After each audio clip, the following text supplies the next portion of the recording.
Je m'appelle Marc, je suis le père de 3 garçons, le petit Rémi, Caleb et le grand Léo. Aujourd'hui, je vais vous parler de c'est quoi pour moi élever 3 garçons aujourd'hui. Bienvenue à ce nouvel épisode d'Histoire de père. On l'imagine facilement, devenir papa de 3 garçons à l'espace de 4 ans, ça amène son lot de défis et de brasses camarades. Mais pour notre invité, apprendre à canaliser la testostérone d'une fratrie, c'est seulement une facette de la paternité. En plus de veiller à la gestion des horaires, des écrans et des niveaux d'énergie de chacun, on peut constater l'importance pour lui d'alimenter les saines discussions et de veiller à transmettre des valeurs importantes de respect et d'égalité. Voici l'histoire de Marc.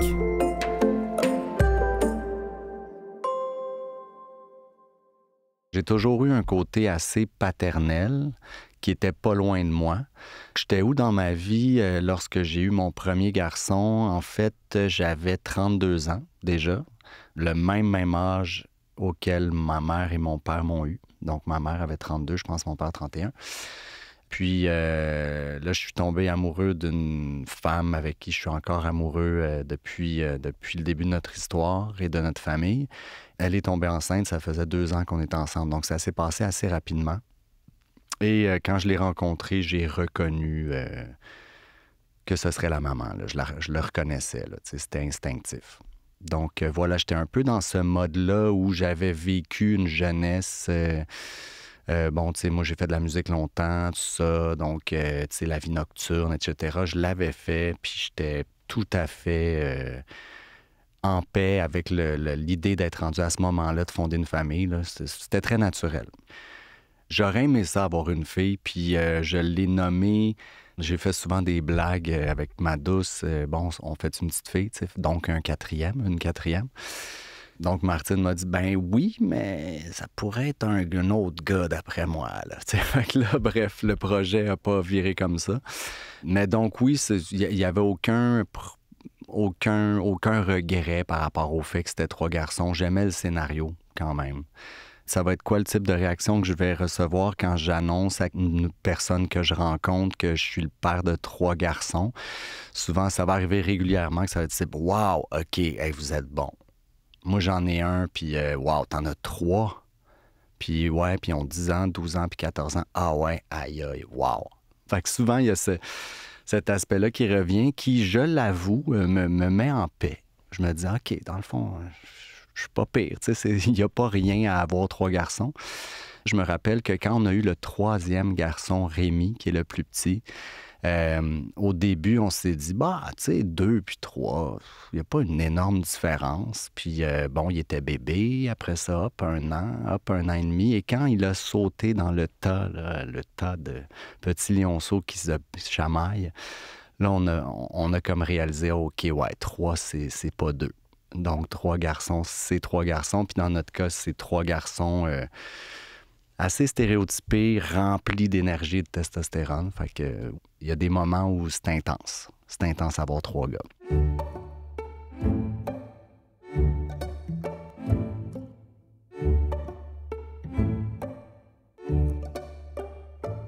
Moi, dans ma paternité, il y a beaucoup de beaux moments qui passent par le sport, par lancer un ballon, kicker un ballon, frapper une balle avec une raquette, lancer un frisbee. Je suis avec une femme qui aime le sport, qui est bonne dans le sport aussi, une femme qui a un bon bras, qui est capable de vraiment bien lancer une balle. Fait que, les 5, on sait souvent lancer des objets puis s'amuser avec ça. Fait que il y a une espèce de communion à travers le fait de bouger ensemble. C'est sûr que les valeurs de respect puis tout ça, ça fait partie de l'enseignement. Donc, des fois, on se choque parce qu'on manque notre coup, parce que l'autre... il y a de la compétitivité, puis là, ils vont commencer à se parler mal. Fait que, tu sais, il y a cet aspect-là dans l'éducation, que c'était des moments où on pouvait aborder cet aspect-là. Mais c'est ça, c'était surtout une façon de se rapprocher.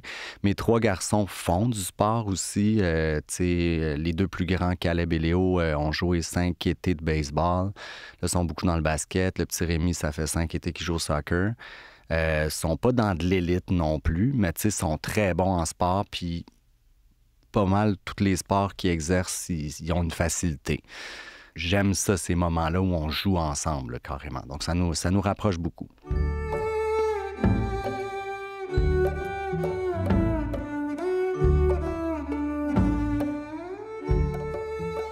C'est sûr que ma douce se retrouve à être le seul être du sexe féminin dans la famille.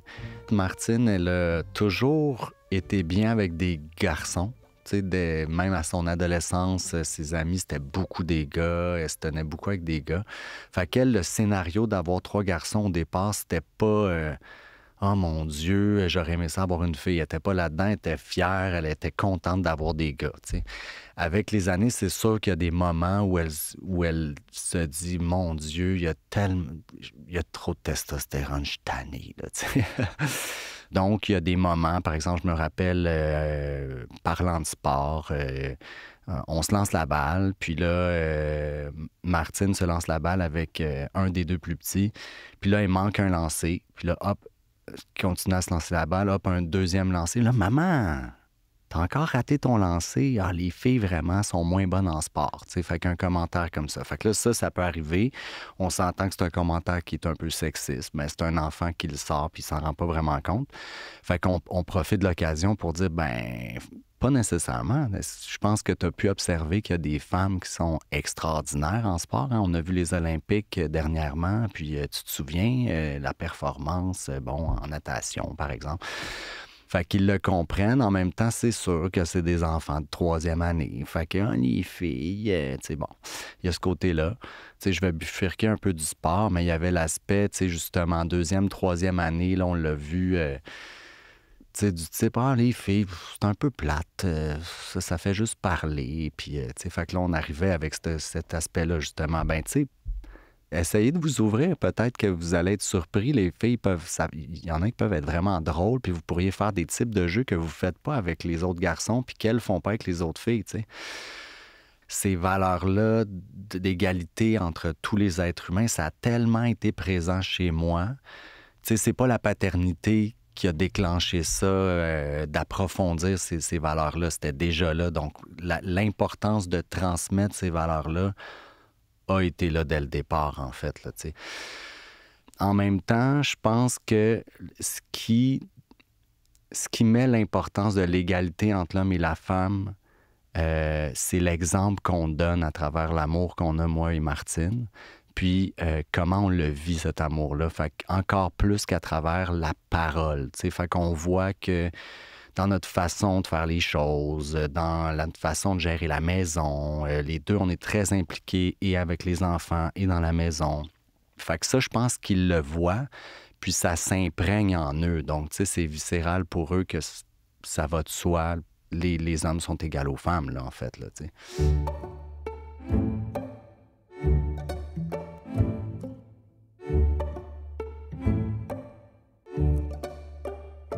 Pendant la pandémie, Caleb, il avait appris à faire du tricot à l'école primaire. Donc, il faisait des espèces de mini-foulards qui devenaient un peu une corde.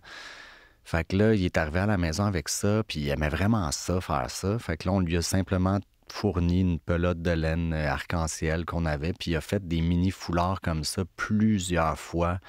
Puis ça a duré quelques mois là, qui tripait là-dessus, puis ça a fini par donner... Il a utilisé ça pour faire des cabanes avec des couvertures. Fait que, tu sais, bref, on pourrait lier ça à une activité peut-être plus féminine, mais on n'a pas, ne serait-ce que même nommé ça. On lui a tout simplement donné de la laine, puis il l'a fait. Puis, je veux dire, c'était présent dans la maison, là, tout simplement, tu sais.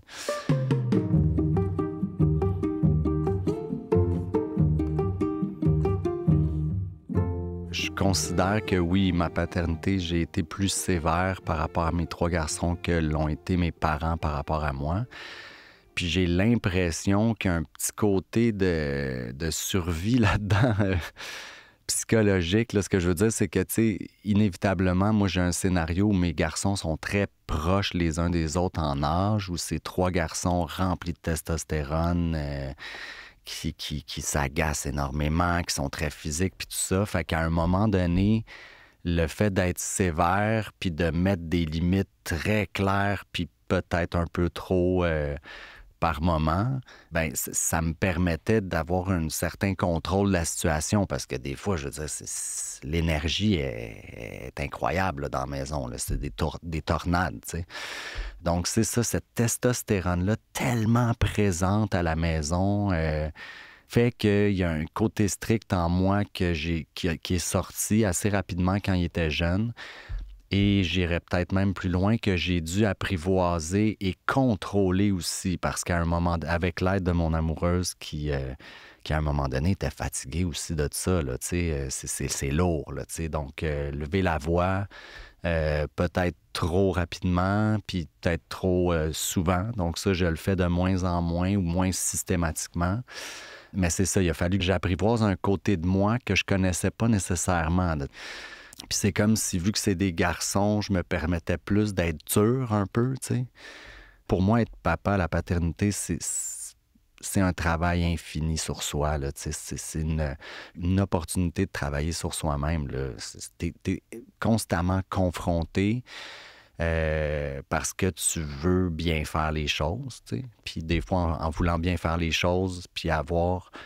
Que l'enfant fasse ce que tu attends de lui, ben c'est ça. Des fois, tu fais pas toujours les bonnes choses, tu sais. Fait que c'est ça. Des fois, c'est le temps de lever la voix, mais quand c'est trop présent, là, il y a quelque chose qui marche pas, tu sais. Fait que bref, je suis encore sévère, mais peut-être d'une façon différente. Puis en même temps, mes enfants aussi, en vieillissant, il y a aussi plus de contrôle sur le monde de leurs émotions à eux. Fait que là, tu sais, tout ça se place plus aussi.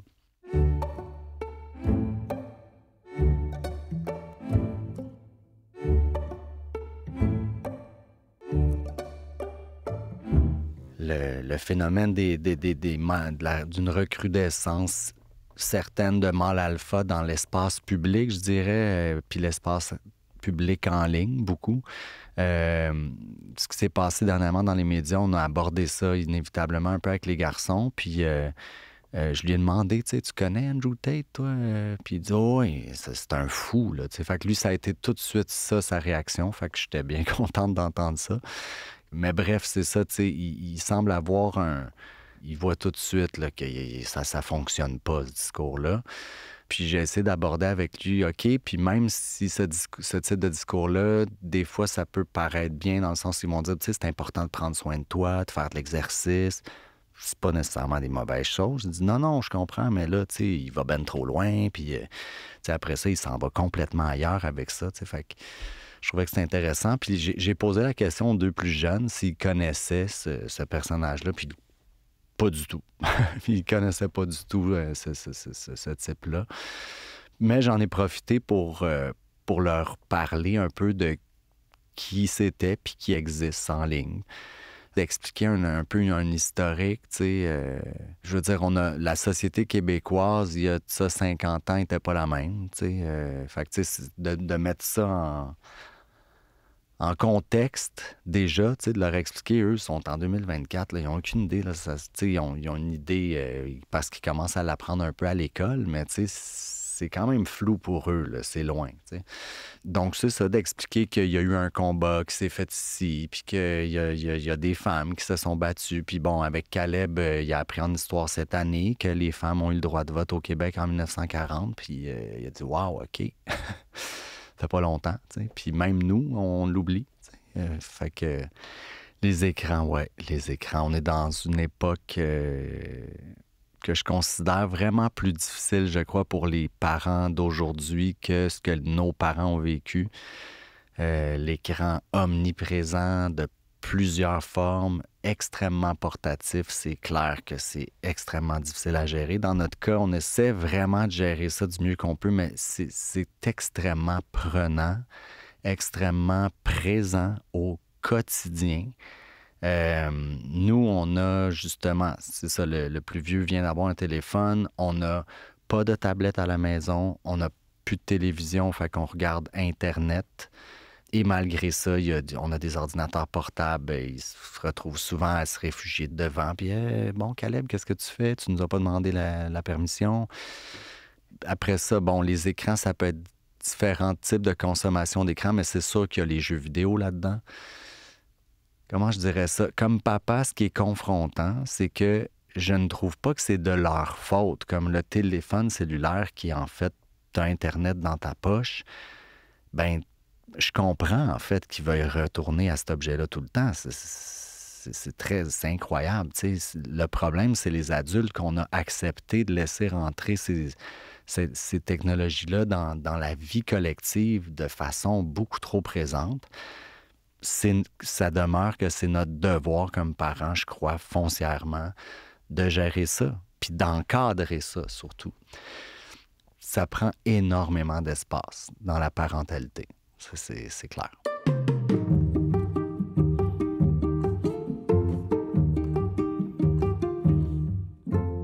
Le conseil que je pourrais donner, que j'aurais tendance à donner, je pense que ce que j'ai cru observer comme père, je pense qu'une des choses qui fonctionne le mieux, c'est d'entamer une discussion avec ton enfant. Fait que si tu vois dans ce cas-ci qu'il peut avoir un commentaire sexiste ou une façon d'agir qui est sexiste ou qui manque de respect par rapport aux autres, c'est d'entamer une discussion puis de lui poser des questions. Puis à un moment donné, de l'amener à réfléchir, mais en bout de ligne, de l'amener à comprendre. C'est pas nécessairement la première approche qu'on a le réflexe d'avoir. En tout cas, moi, dans mon cas, souvent, ça va être de tomber dans « ben non, tu peux pas faire ça, là, ça c'est inacceptable ». Mais c'est pas toujours ce qui fonctionne le mieux, tu sais. Je pense qu'on peut faire confiance aux enfants puis aux garçons en discutant puis en amenant une certaine réflexion, là. Ça fonctionne vraiment bien. Puis l'autre chose, c'est de faire confiance aux valeurs qu'on incarne dans notre façon de vivre les choses. Fait que comme je disais, oui, on peut parler de choses, on peut élever notre enfant en lui disant comment bien agir, mais le seul fait de faire les choses comme on les fait, puis l'exemple qu'on donne, en tout cas, moi, j'ai souvent tendance à l'oublier, mais je pense que c'est un énorme impact sur ce qui va rester à l'enfant, tu sais.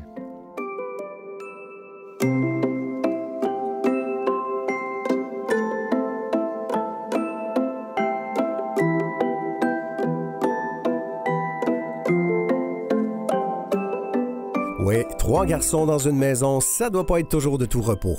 Surtout avec un écart d'à peine 4 ans entre le premier et le dernier. Mais comme on peut le constater avec l'histoire de Marc, c'est pas juste un défi au niveau de l'intensité.